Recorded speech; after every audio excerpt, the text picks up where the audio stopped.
So here's the secret to fighting your custody battle.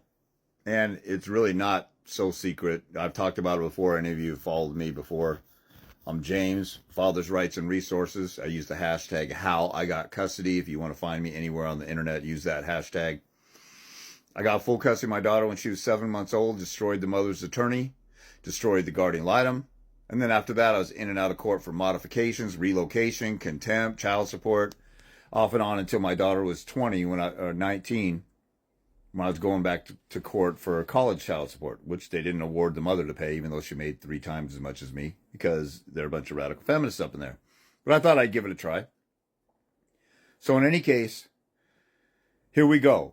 What worked for me and what's worked for thousands of fathers and many mothers who I work with, because I work with both parents. I just focus on fathers' rights because 90% of the time the person getting screwed in family court is the father. I guess I could say bare minimum 80% of the time if I'm going to be safe.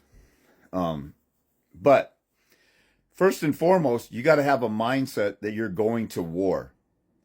Because this is a long drawn out war. And if you go to my YouTube channel, type the link in my bio, click the link in my bio and go to YouTube.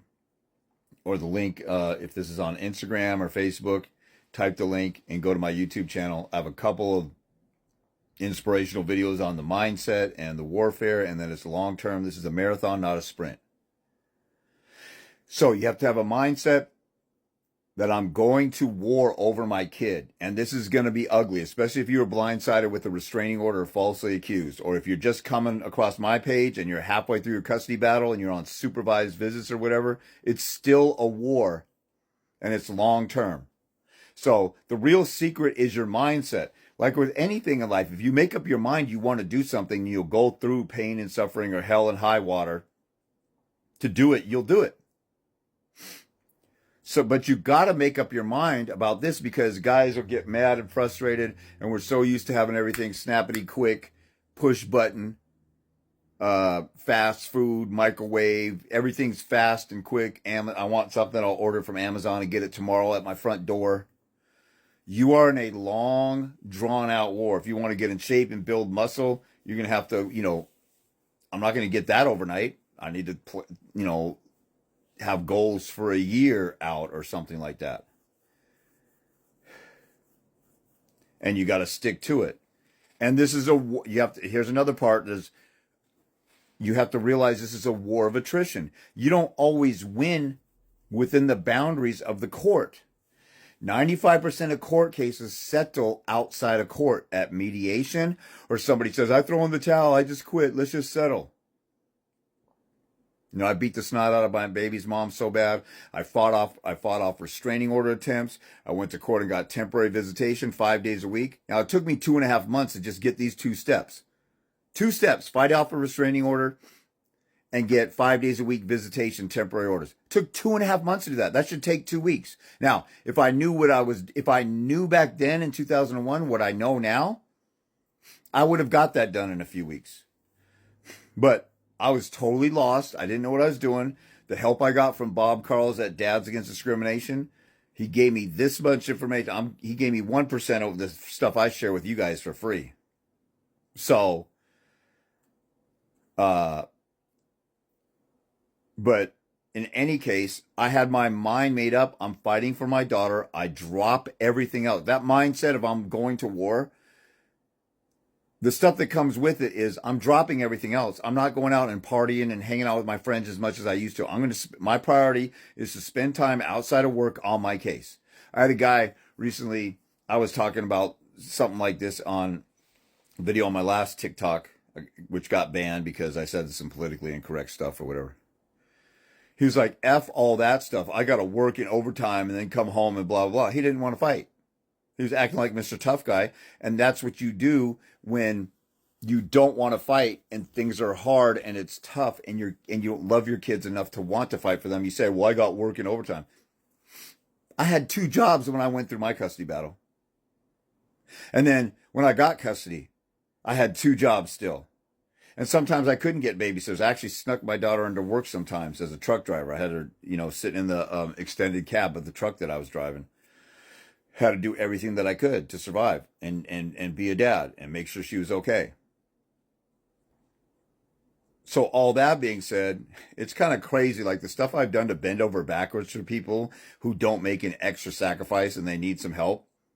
And here I was when I couldn't get any help. I had to do crazy stuff like that. Like if I had a friend, like I got several single mother friends. If I had a single mother friend that was nearby, I needed a babysitter. I might just babysit here and there once in a while, or whatever. I couldn't find a babysitter among friends and family for a while, so I had to sneak my daughter into work to survive. But it was my choice to get that second job. It was my choice to have a kid with a crazy woman.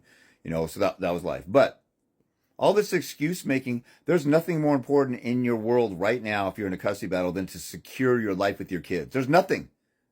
Outside of food and eating and surviving and living, there's nothing more important. And the vast majority of people, when I talk to them, and I'll say, well, you got to do this, you got to do that. Well, that's a lot, and I got a lot to learn, a lot. Okay, then quit on your kids. It's either all out or nothing. There is no half-assed gray in between. If you half-assed a custody battle, you will lose. And your baby's mom will torment you and torture you and control you and manipulate you, especially if they're a gaslighting narcissist like a lot of these parents are who are fighting for custody to take the kid away from the other parent. Now, in my war, I had my mind made up that it's a war and it's long and drawn out. And now looking back at it, there's so much stuff I laugh at now. If I would have known what I know now or had a mentor like myself back then, I would have cruised to that with way less stress.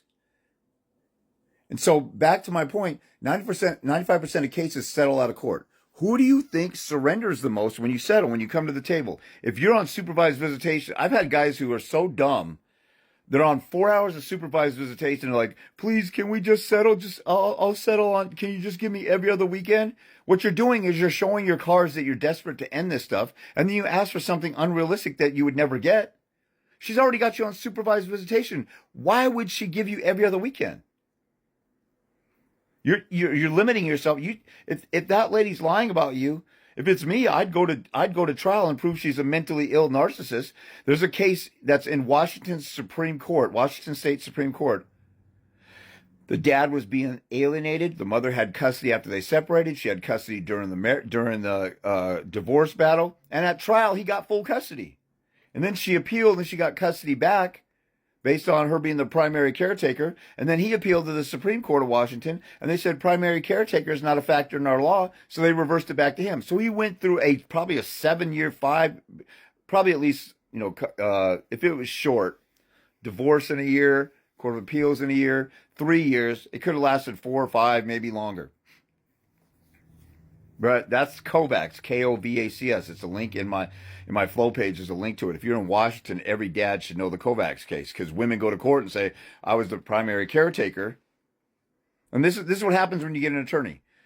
I was the primary caretaker. The mom says this. I was the primary caretaker. And they go, okay, you get custody right now on the temporary order.